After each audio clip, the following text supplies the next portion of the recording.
So I have a bit of a confession to make, and that confession relates directly to the fact that I have been relentlessly mocking my wife for playing Candy Crush like a crazy amount, not realizing that back in the 90s, I spent hours upon hours upon hours playing a certain possibly stolen Russian software type game for the Game Boy.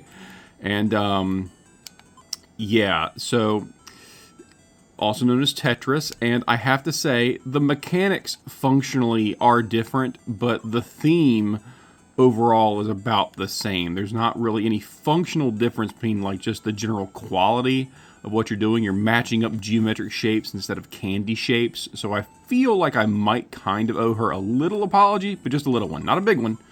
A little apology, because this is the functional same, thing, whether we like to admit it or not. And I certainly am willing to admit it at least this one time, but only this one time, because otherwise she's always wrong. But yeah, gotta love Tetris. It's one of those games. Again, it's I'm sorry guys, it's like Candy Crush. It's infinitely replayable.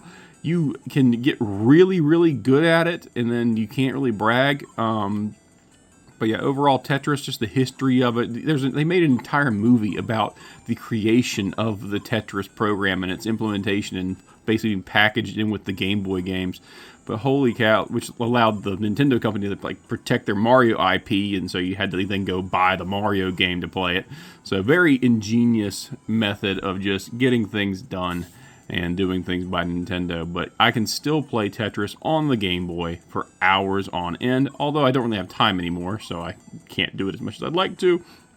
But overall, if you had to pick one game that just is so simple, so eerily just easy in its presentation that you can play over and over and over again, what game would that be? For me, it's Tetris. And that makes me kind of an old head, kind of an unk. But at the end of the day, I think it's just too good. You can't pass up on Tetris. Like I used to make fun of my dad when he would say, it's a great game? Pong. Well, this is my Pong. It's slightly more complex, but only just so slightly. And I keep hitting the button too many times. And everyone knows the actual best item to get in this whole game is that ridiculous long block, which is right here, which gives me a double. Bam. Oh, I was missing one. Never mind, not a double. Oh, I love Tetris. If you don't like Tetris, there's something wrong with you. I'm sorry. There's something wrong with you as a person, and you should go get right with God, because Tetris is amazing. Take that, Russia.